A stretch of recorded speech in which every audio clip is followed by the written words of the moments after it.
My name is J.S Walker. You might know me as Writah. I'm the creator / author of Damsel, not Distressed. 400 years from now,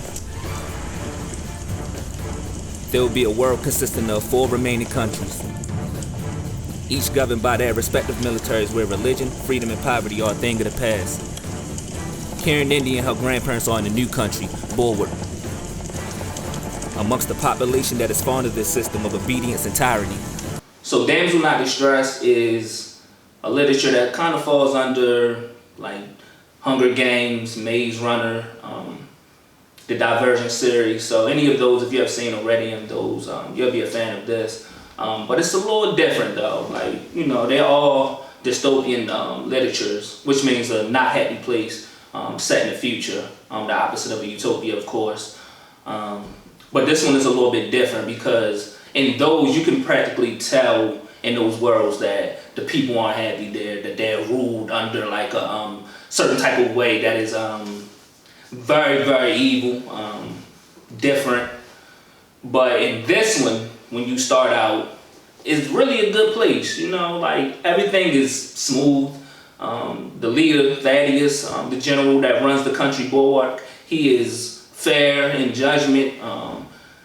The way the world is set up, basically so many years have passed. History from the past, which would be modern day right now, is all gone. They don't know about any of this. They found a way to get people to coexist. They don't have to deal with a lot of the foolishness that you deal with today. Children get to play, be themselves. Teenagers are teenagers still in this world, of course.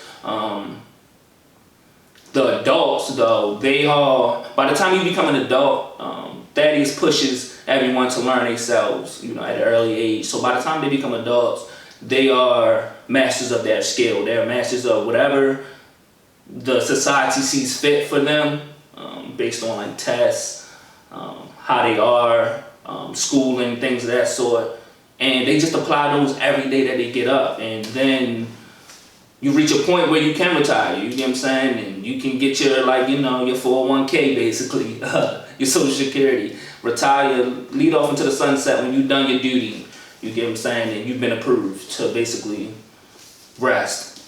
But the problem is that you have this new girl, Kieran. She moves to this place, which is foreign because in these times as well, you can't cross the borders. Like, so everyone that is living there in that population in each of these countries, which is only 4 left, you can't cross the border and go to another country, basically. So you can go city to city, state to state, county to county, but if you're in a country and you're born there, you're supposed to be over there. Like, can't leave. So she's believed to be from Bulwark, you get what I'm saying? I'm not going to ruin any of that, but basically she has insight on what goes on in these other countries that these people here that are living this beautiful life are not aware of. So she makes them privy to that, you know what I'm saying? And she tells them about it, and she goes to these schools and she's trying to fit in, but she comes from a place where basically her people are preyed on. There's no spirituality, no religion, no any of that. It's just one rule government, and you have 4 generals, 1 man that rules everything. The leader of the army is basically the president of these countries. So the way Thaddeus ruled, how I told you about him, it does not mean that someone else is ruling like that in their countries. It's not Thaddeus' problem. I know that's what you might be thinking, you get what I'm saying? But when you're part of the people who are oppressed or who have to worry about their livelihoods and living on the run, which is basically her family. So it's basically a war between the government, which is the military, and people who still are trying to carry on the old faith, having people believe in something that's higher or greater than the military or humans, because everyone has put their faith and religion in the military, and there's no more spiritual beings that are being talked about. There's no more praying on afterlife. There's no more like just knowing that it is something that is greater calling for you other than what you are possibly seeing, you know, in that realm. So she basically is there trying to let them know, hey, my family, we still read books because you can't read books anymore there. Everything is computer-based, visual concepts. There's no papers, none of that. And I'm not going to spoil none of this for y'all, but basically she meets Scholar.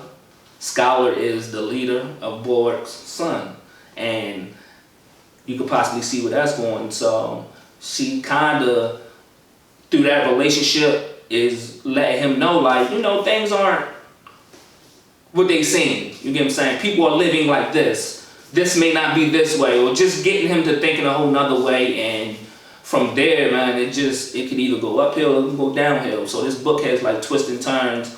It has a lot of hidden concepts in them. It has a lot of things in it that I feel like you could definitely see some of the things that we're doing today that could possibly lead to a world like that in the future. So hopefully I ain't ruined anything. Hopefully I've done nothing but make you want to jump on and get on it. Damsel Not Distressed is out right now.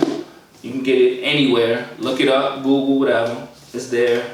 And hit me up if you have any questions, man. Concepts, if you feel like it should be another part to it. I want to hear it all from you guys. So I appreciate you guys for listening to me.